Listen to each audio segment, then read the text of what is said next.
What's up, League? It's your commish on Tuesday night after watching that disaster of a presidential debate that I don't know if anybody watched it, but what a mess. This country's fucked, man. It's a disaster. But anyways, I want to get you your week 3 recap and how it all went down. Looking forward to some waiver picks going in tonight. For tomorrow, I got Bloodsport on the TV right now. Good old Jean-Claude Van Damme. I got some Oktoberfest. And I got some notes here from the week. We'll go over some standings, rankings, the whole nine.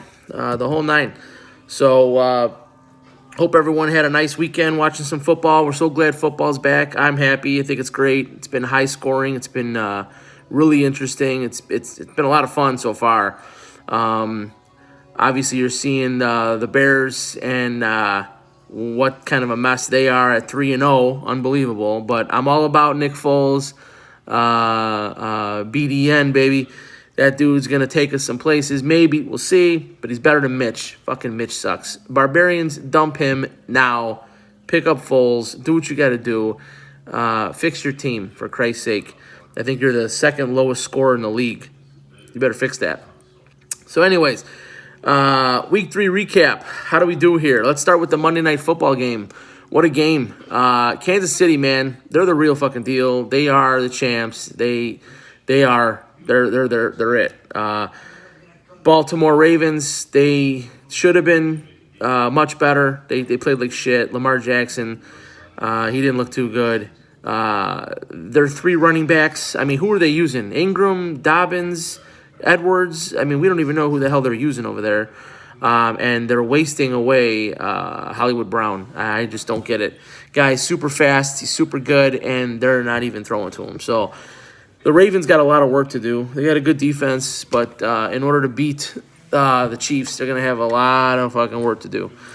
On the other side of the ball, Mahomes, the dude's just unreal. You're looking at history. This dude is definitely going to hit the record books by the time he's done playing.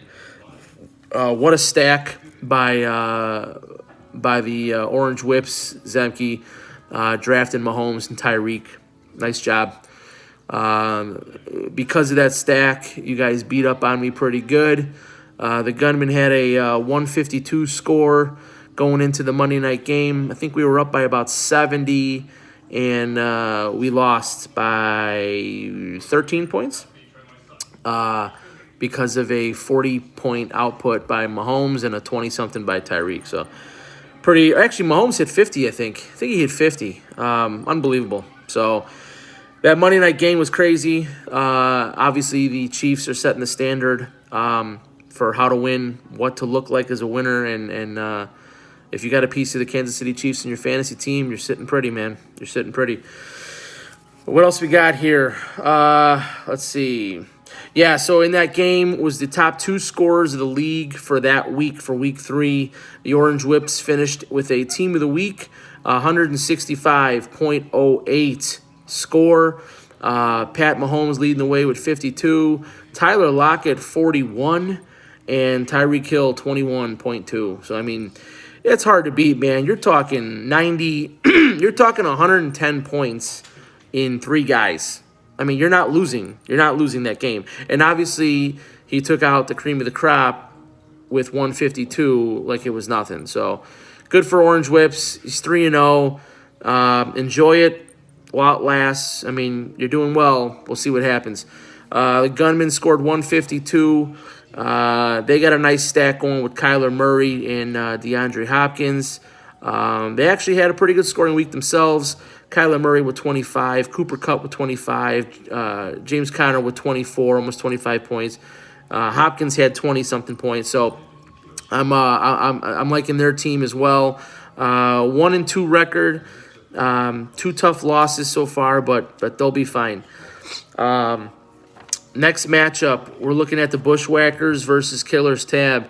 The rookie came up, had a good game, scored 129 points.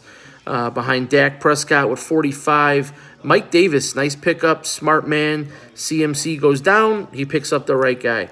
with 23, and Kenny Galladay had 17, back from being hurt. Galladay came in, he showed up. But Killer's tab is too much. 148, almost 149. Josh Allen, sick. I mean, he looks awesome. 39 points. The dude's slinging 4 or 5 touchdowns a game. Looks awesome. We'll see how Buffalo does when it starts snowing. I think come the weather in the fall and the winter, I think Buffalo's going to have a whole new look. Killer's tab might want to think about that. Derrick Henry with 27. Does he have COVID? I don't know. Fucking COVID. That's a whole other conversation, but Henry might not be playing. And then Tampa Bay's defense, 26. Whenever you get a defense in your top 3 scorers, you're in a good spot, man. Killer's tab takes the win, 148 to 129. Killer's tab moves to 2-1. The Bushwhackers to 1-2. Next matchup, Lord Gaben. Man, tough start to the season, George. You're sitting at 0-3. You scored 106 points. Tom Brady at the helm. He had 29. Metcalf, 19. Mike Evans, 14. You just didn't have any firepower to get you above the 20s. You're not going to win many games if you're not scoring over 110, 115. Blood, sweat, and beers, man. 2 weeks in a row coming out swinging. They scored 143 points. Alvin Kamara is just going nuts. I don't know what's going on with Drew Brees. He looks old. He can't throw, but he's dumping the ball off to Kamara, and Kamara's making it happen. Kamara with 48 points. Keenan Allen, 30, and then Chris Godwin, 17. So good for Blood, Sweat, and Beers. Team looks good. They're 2-1. They came out to play again. They won. They're looking good. We'll see how that keeps up or doesn't. Next matchup, the Hitmen. 2-1 record, but they blow this game. They didn't blow it. They won, but this was the slop fest of the week. I mean, let's be honest. It was 92-73. I mean, I want to give the Hitmen credit, but I can't. I mean, when your number one scorer is the Cleveland Browns defense, you got problems, dude. I mean, this has got slop fest all over it, okay? God, I mean, Calvin Ridley, stud, had 16. Tough game for him. And Jonathan Taylor, the rookie, had 13. That's it, man. You got 92 points with those your top 3. The Jesters, they're really in trouble. If you think the Hitmen are in trouble, these guys are in trouble. 0-3. They are the league's worst scoring team. They scored 73 points this week. Deshaun Watson, 21. Miles Sanders, 14. And David Johnson, 12. I don't know, Jesters. We loved having you at the draft. We love seeing you in person. But, man, you almost better have the auto draft set next time. I don't know, dude. You make me want to drink. Jesus Christ. Jesters in trouble, in the basement, in 12th place. It's not looking good. Maybe they can fix it. It's still early. 0-3 record. You never know. They could turn it around. Next matchup, the Barbarians against the Players. The Barbarians, the champs, 1-2 record. They lose another one. 99 to the Players, 141. Yeah, it's a tough one, man. Allen Robinson with 28. Clyde Edwards-Helaire with 18. And then the Patriots defense with 14. It's just not going to get it done. The Players come out swinging. They score 141 points. They got Russell Wilson, man. That's all you got to say. He scored 50 points. The dude could be MVP this year. He looks fantastic. Austin Eckler, 31. Dalvin Cook, 25. I mean, if these guys are running back 1-2 combo all year with Wilson, that is a tough 1-2-3 punch right there. Players advance to 2-1, and the Barbarians fall to 1-2. Last matchup of the week, we had Double Tap, who is a very surprising 3-0. They beat Hurricane Dicka 117-114. Aaron Rodgers, 30. Zeke, 17. Amari Cooper, 17. Say what you want, but the Dallas stack between Zeke and Cooper, is it working? I don't know. You tell me. The guy's 3-0. But the players scored 17 a pop, so I don't know. You're not going to win every week, though, scoring 117 points. I'll tell you that. So we'll see. Double Taps 3-0. Congrats. Nice job. I'll leave it at that. Hurricane, 1-2 record. They scored 114. It's a tough week for them. If they played anybody else, a couple of the other guys, they could have beat somebody else, but bad matchup for them. Colts defense, their #1 scorer this week, 36 points. That kind of sucks. Lamar Jackson, 16. Stephon Diggs, 14. They've shown some signs of excellence, maybe, but I don't know. We'll see what happens with the Hurricane. I mean, I can't decide. It's too early. They're in the middle of the pack. We'll see what happens with them. Those are your recaps of the Week 3 matchups. Again, congrats to the Orange Whips for a 3-0 record and a Team of the Week for Week 3. What else we got here? Some other notes.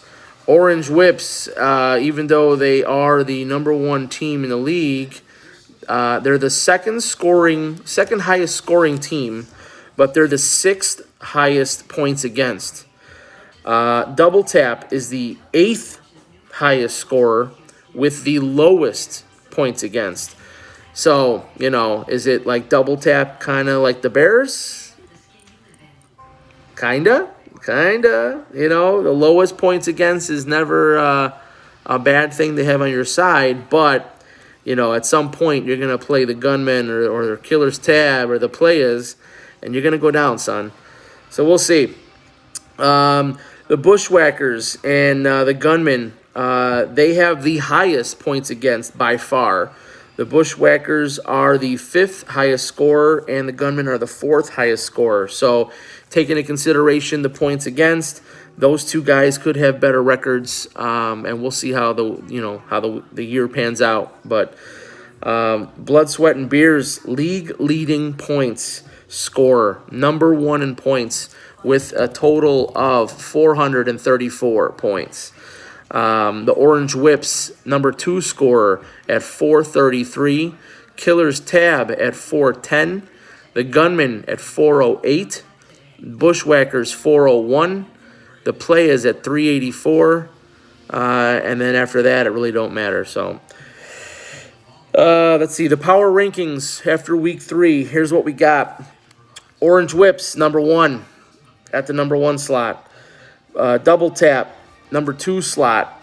Blood, Sweat, and Beers, #3 spot. Killer's Tab, #4.